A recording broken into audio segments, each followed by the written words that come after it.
SEO. Now, SEO can be white hat SEO, black hat SEO, or gray hat SEO.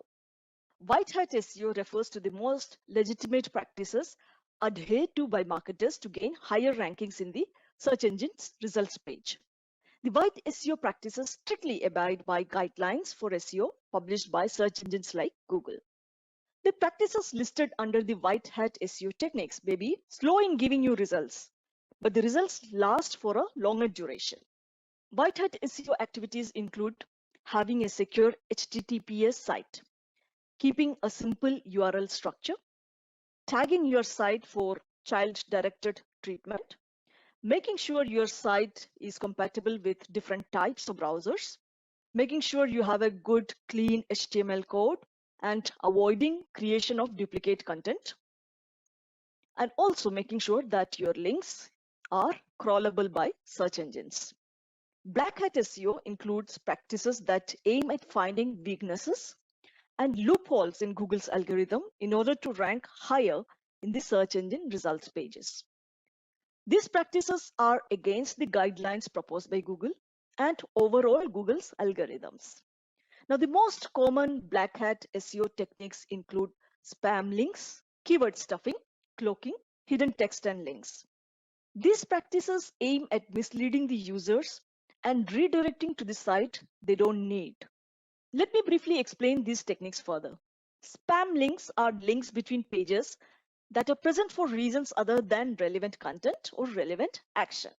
Keyword stuffing refers to the practice of loading a web page with keywords or numbers.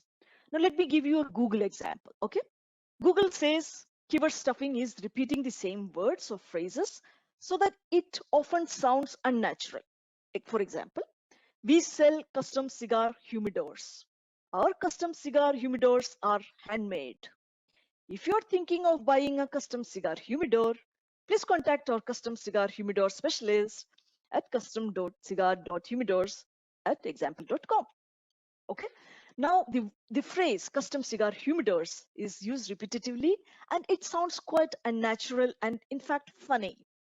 Let's look at cloaking. Cloaking is basically displaying different versions of the same page to humans and search engine bots. Hidden text and hidden link. Examples would be something like using white text on a white background, locating text behind an image, setting font sizes to 0, etc. Now, some of the other practices that one should be careful with are automatically generated content. For example, text that makes no sense to the reader, but which may contain search keywords. Something called doorway pages. Doorway pages are basically pages which bait users with a well-optimized high-ranking page, but then quickly and automatically it will redirect you to unrelated pages. Though there may be some short-term success through increased traffic to your site, Google algorithms are getting more and more sophisticated and can penalize your search, resulting in devastating effects on your rankings and traffic. Your website can get demoted or de-indexed from Google and other search engines. Now, with hundreds of millions of users searching on Google every day, do you really think your website can afford to be de-indexed? Absolutely. We saw that about 70% of traffic for many publishers come from search. In many cases, it's even higher than that. A good 90% at times, people discover content through search. All right, let's look at gray hat SEO. Apart from black hat SEO and white hat SEO, there exists gray hat SEO.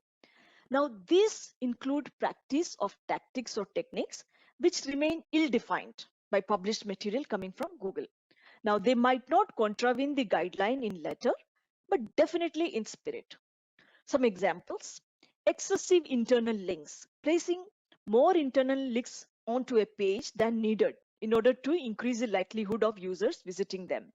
Link exchange, aggressive link building between two different sites for the sake of building backlinks. You also need to be careful with affiliate programs. Many of us, if we choose a career in marketing, might be doing affiliate marketing.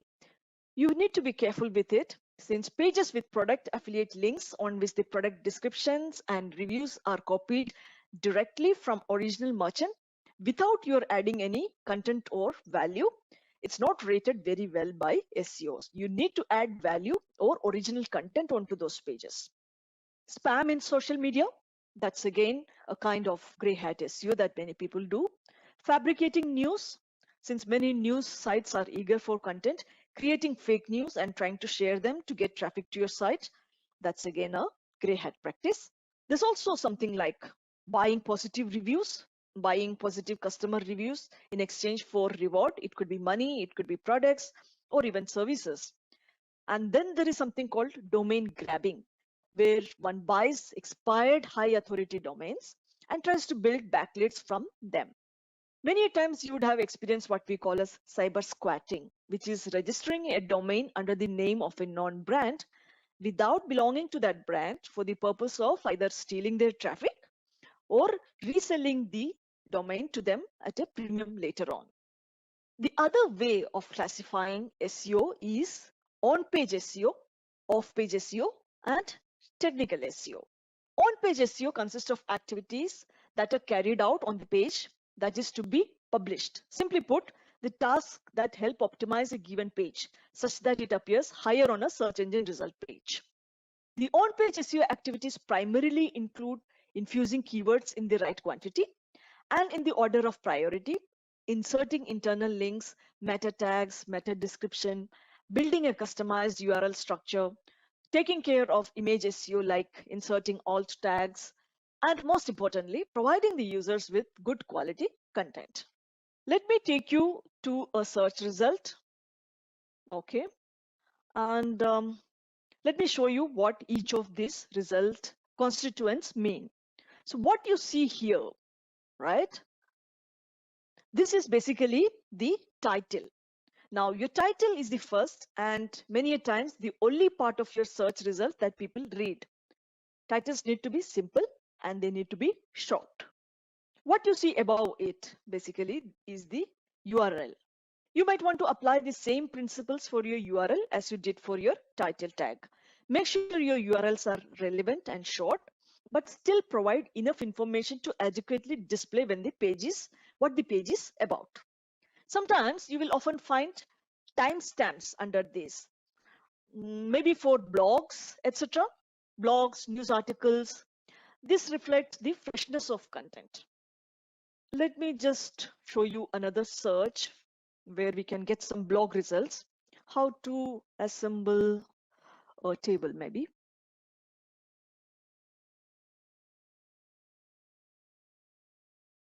Yeah, right here you see the date stamp.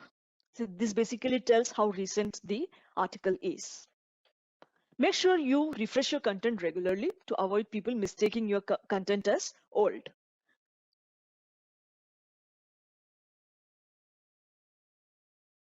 Okay, now what you see here, what I have highlighted, is basically what we call as the snippet.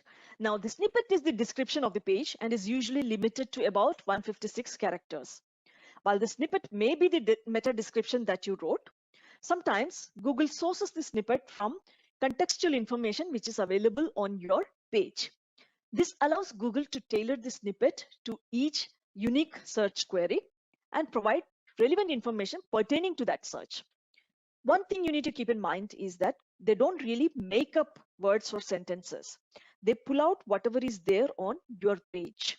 So it's not only important to write an effective meta description, but also incorporate easy to digest chunks of information throughout your page so that Google or any other search engine can identify, source, and display it. Then there is something called rich snippets. Rich snippets normally provide additional information like a photograph or a star rating. Rich snippets are more visually pleasing and offer a better jumping off point, and hence they often have a higher click-through rates. You can increase your chances of getting a rich snippet by adding what we call as the structured data onto your site. Let me try searching for laddu. Yeah, laddu recipes.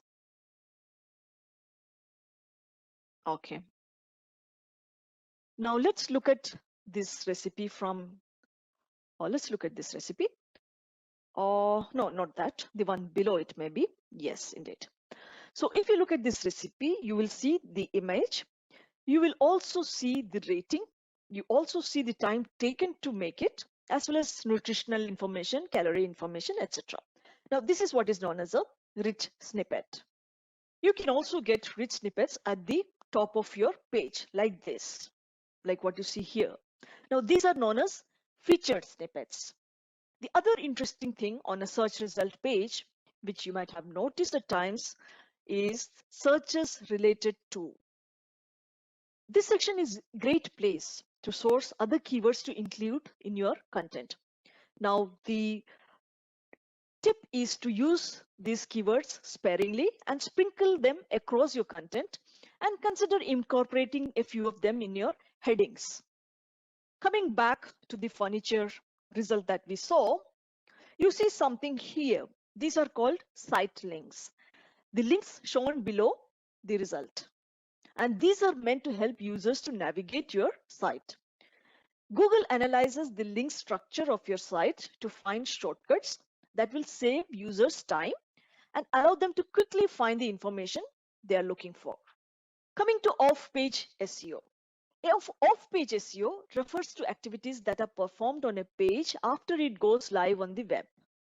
These activities include sharing the post, commenting on the post to build engagement, liking the post, answering queries. Off-page SEO techniques help to strengthen the influence and relationship your website has with other websites. These techniques build a website's reputation and authority. These factors help search engines see that a website is an ideal search result because it is from a reputable, reliable, trusted source, which is quoted or linked by other good quality trusted sources. Technical SEO. The SEO activities included in this category relate to site speed, like optimizing your JavaScripts, your images, how your ad loads in case you are a publisher site like Times of India. It also includes things like mobile friendliness. Is the layout of your page suitable for mobile or handheld devices? As well as things like indexing, crawlability, site architecture, structured data, and security.